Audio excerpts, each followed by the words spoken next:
It can't be.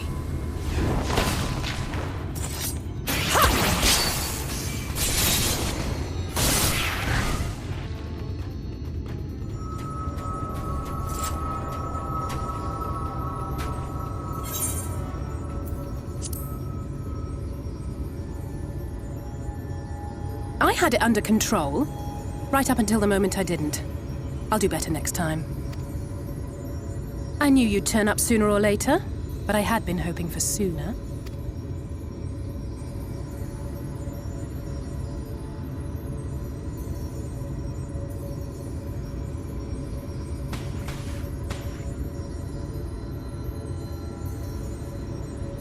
How are you?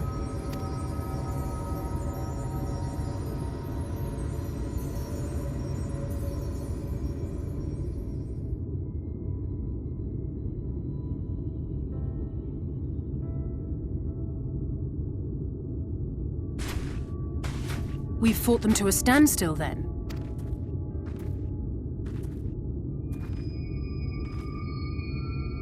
The Exarch did say that the Empire seemed to have drawn back when he last looked in on the source. But without knowing for sure how fast time was passing there, I couldn't help worrying that a lot might have happened since then. I'm heartily relieved to hear that it hasn't, just as Alphino must have been. As you can imagine, both he and Urianger were desperate to hear the news from home when I arrived.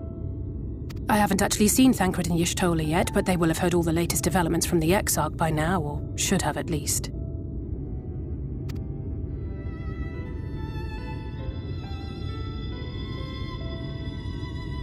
When I think of how frantic Tataru and the others must be, I want nothing more than to rush back and reassure them. But we still haven't found a way to reverse the summoning. And even if we had, we couldn't just ignore Urianger's vision.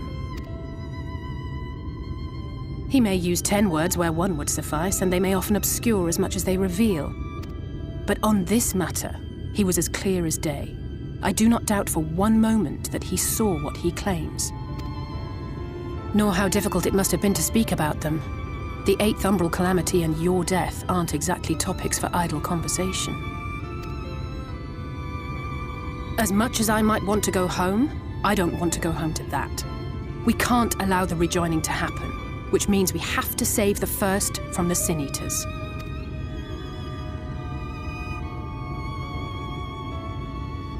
That great wall of white is a remnant of the Flood.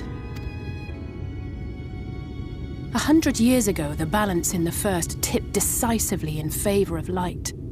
From that moment, it rose and swelled with each passing day, and then, without warning, it burst forth like water from a broken dam. A colossal wave of pure light, drowning everything in its wake.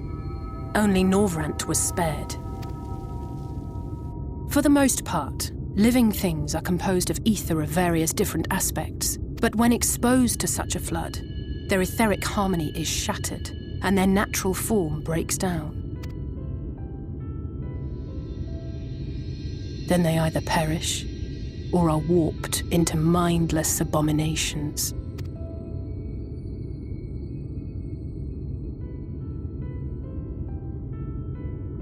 Yes, that's how the Sin Eaters came to be.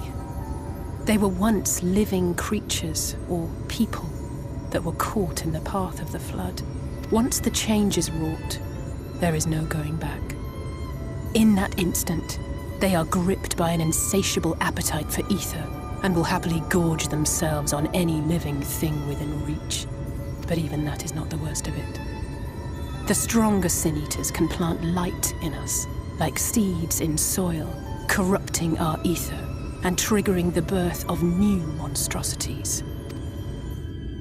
They are creatures of base instinct that exist only to feed and to multiply. They feel no pity, know no remorse, and are utterly deaf to reason. Which is why they must be destroyed. Every last one of them.